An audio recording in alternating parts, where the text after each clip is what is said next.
OneView, everyone knows the rules. I get to watch an ad one time and tell if it's a good branding, a good direct response, or just a crappy ad. And I'm specifically looking for connected TV. So let's see who we're working with today.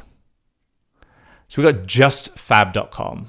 Now, I've heard of the brand before. I'm not overly familiar with them, but let's check out the commercial and see what they did. As far as I am concerned, the more shoes, the better. With my JustFab collection, I love that you can have runway style without the runway price. Become a VIP member at JustFab.com and get your first pair for just $10. I don't want to be overly critical, but I don't get it. Let's start with the good.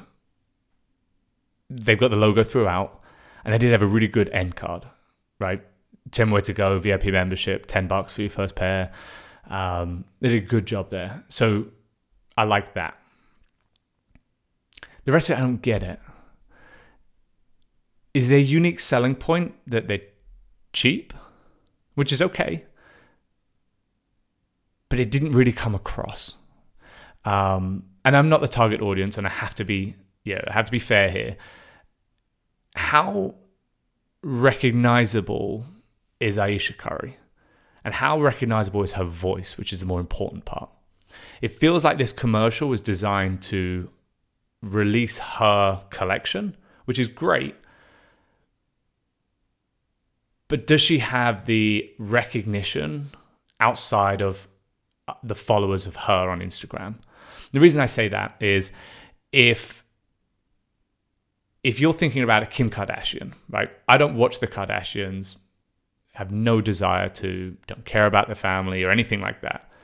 But I recognize her voice.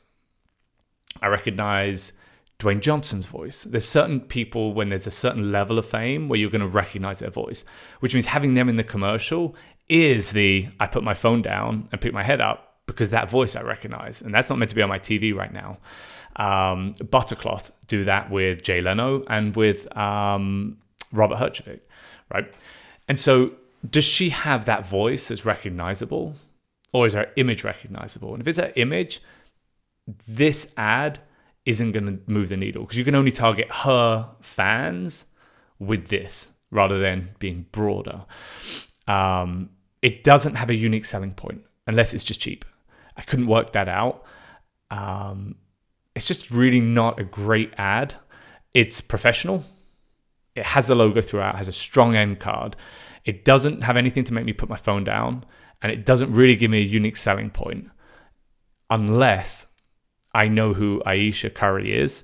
I'm a fan of Ayesha Curry, and therefore I'm going to come to the site to check out more because it's her collection.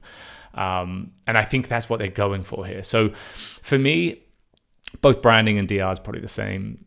6, let's go, let's be generous, 6.3. Let's go with 6.3 for both branding and DR. I don't think it's needle moving unless you know who she is. If you know who she is, that whole score changes.